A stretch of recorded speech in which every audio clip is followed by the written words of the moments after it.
அஸ்ஸலாமு அலைக்கும். இன்றைக்கி நம்ம என்ன செய்ய போகிறோன்னா பேரிச்சம்பழ புட்டிங் தான் செய்ய போகிறோம். அதுக்கு நம்ம ஃபஸ்ட்டு 1 லிட்டர் பால் காய்ச்சிக்கலாம்.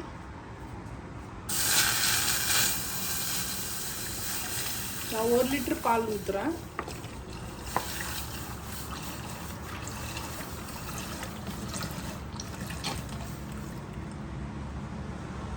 ஒரு லிட்டர் பால் போட்டு மில்க் மேடு இருந்தாக்கா மில்க் மேடை எடுத்துக்கோங்க, இல்லைனா சுகரே யூஸ் பண்ணிக்கலாம், பிரச்சனை இல்லை. நான் ஒரு 8 பேரிச்சம்பழம் இந்த மாதிரி கட் பண்ணி வச்சுருக்கேன். இந்த பாருங்கள், இந்த மாதிரி 8லேருந்து ஒரு 10 பேரிச்சம்பழம் நம்ம போட்டுக்கலாம். இந்த மாதிரி நான் கட் பண்ணி வச்சுருக்கேன். ரைஸ் வந்து நான் இதால் 1 கிளாஸ் பாஸ்மதி ரைஸ் ஒரு 15 நிமிஷம் ஊற வச்சு இதை நம்ம அரைச்சி எடுத்துக்கலாம். குருணையாக கொஞ்சம் அரைச்சி எடுத்துக்கலாம். நைஸாக அரைக்கக்கூடாது. மிக்சியில் போட்டு கொரண்டு அரைச்சி இதை நம்ம எடுத்துகிட்டு வந்துச்சிங்கன்னா அதில் செஞ்சுக்கோங்க. ஏன்னா அதில் நல்லா கரெக்டாக நம்ம அரைச்சி எடுத்துக்கலாம்.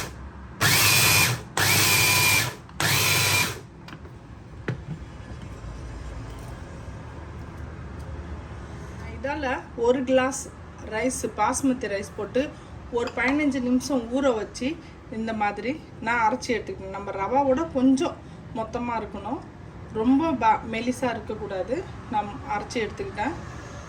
அதே மாதிரி இது ஒரு 10லேருந்து 15 பேரிச்சம்பழம் நான் சின்னதாக இந்த மாதிரி கட் பண்ணி வச்சுருக்கேன். 2 டீஸ்பூன் கார்ன்ஃப்ளவர் போட்டிருக்கேன். அதை நம்ம தண்ணி போட்டு கொஞ்சம் மிக்ஸ் பண்ணி வச்சுக்கலாம்.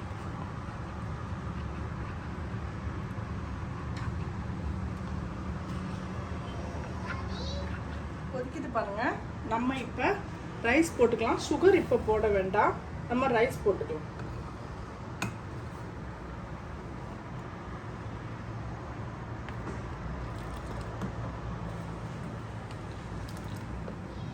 நல்லா இது வேகட்டும், ரைஸ் வேகட்டும் பால்லையே.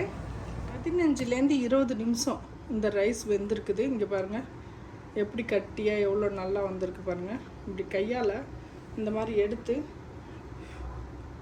இதை இப்படி அமுக்கி பாருங்கள், ஃபுல்லாக மாவு மாதிரி ஆகிடும். அப்போ வந்து பேரிச்சம்பழத்தை போட்டுடலாம்.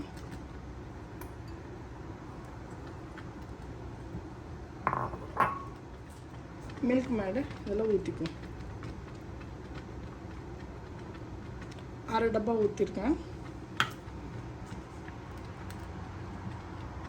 இனிப்பு நிறையா சாப்பிட்றவங்களா இருந்தால் நீங்கள் இனிப்பு இன்னும் கொஞ்சம் போட்டுக்கலாம்.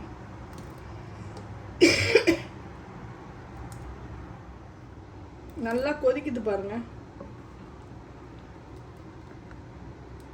இந்த டயத்தில் நம்ம இந்த கார்ன்ஃப்ளவரை அதுக்கு எவ்வளோ தேவையோ அவ்வளோ மட்டும் நம்ம யூஸ் பண்ணிக்கலாம். நம்ம போட்டு கிண்டி பார்ப்போம் எவ்வளோ கட்டியாக வந்திருக்குதுன்னு.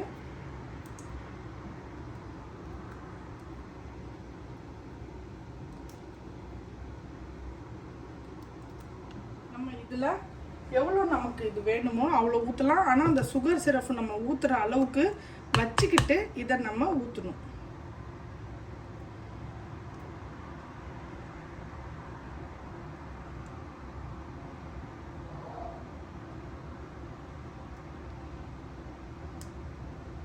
சுகர் சிரப்பு நம்ம கொஞ்சம் மேலே லைட்டாக போடுவோம். அதனால் இதை வந்து நம்ம முக்காட்டை இது நம்ம நோப்பலாம். நமக்கு பேரிச்சம்பழம் எல்லாம் இருக்குன்றதுனால தான் நம்ம சுகர் வந்து கம்மியாக போடுறோம். இல்லைன்னா வந்து சுகர் நம்ம ஜாஸ்தியாகவே போடலாம். நமக்கு பேரிச்சம்பழத்தோட இனிப்புலாம் இருக்குல்ல, அதனால நம்ம கம்மியாக போட்டுக்கலாம்.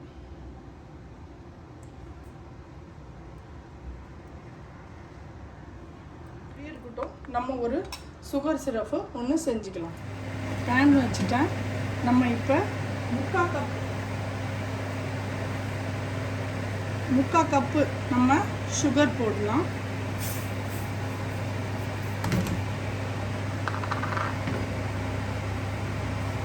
கொஞ்ச நேரம் அப்படியே இருக்கட்டும்.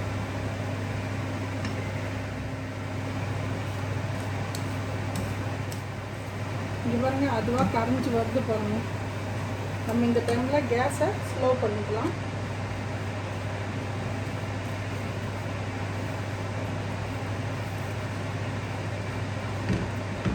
இந்த டயத்தில் நம்ம கொஞ்சோண்டு பட்டரு போட்டுக்கலாம்.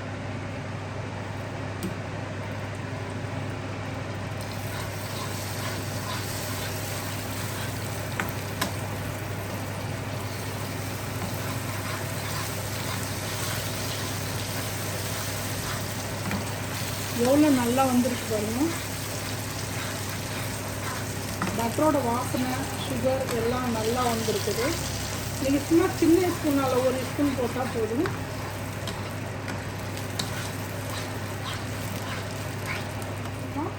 ஒரு ஸ்பூன் இதில் ஊற்றுறேன் நான்.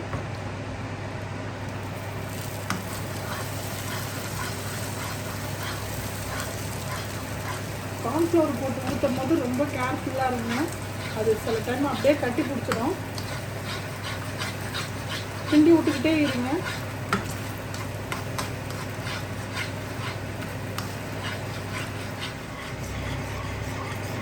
அது கார்ன்ஃப்ளவர் போட்டோம்னா இந்த மாதிரி தான் கொஞ்சம் ஆகிடும். நம்ம கேரமல் எல்லாத்தையும் ஊற்றிட்டோம். இன்னும் வேணுண்டா கூட நிறையா ஊற்றிக்கலாம். அதில் நம்ம வந்து பேரிச்சம்பழத்தை இதில் இந்த மாதிரி ஒன்று வச்சுக்கலாம். உங்களுக்கு பேரிச்சம்பழம் புட்டிங் பிடிச்சிருந்துச்சுன்னா நம்ம குயிக் குக்கிங் சேனலை லைக் பண்ணுங்கள், ஷேர் பண்ணுங்கள், கமெண்ட் பண்ணுங்கள், மறக்காமல் பெல் பட்டன் கிளிக் பண்ணுங்கள். இன்ஷா அல்லாஹ் இன்னொரு வீடியோடு வந்து நான் உங்களை சந்திக்கிறேன். பாய்.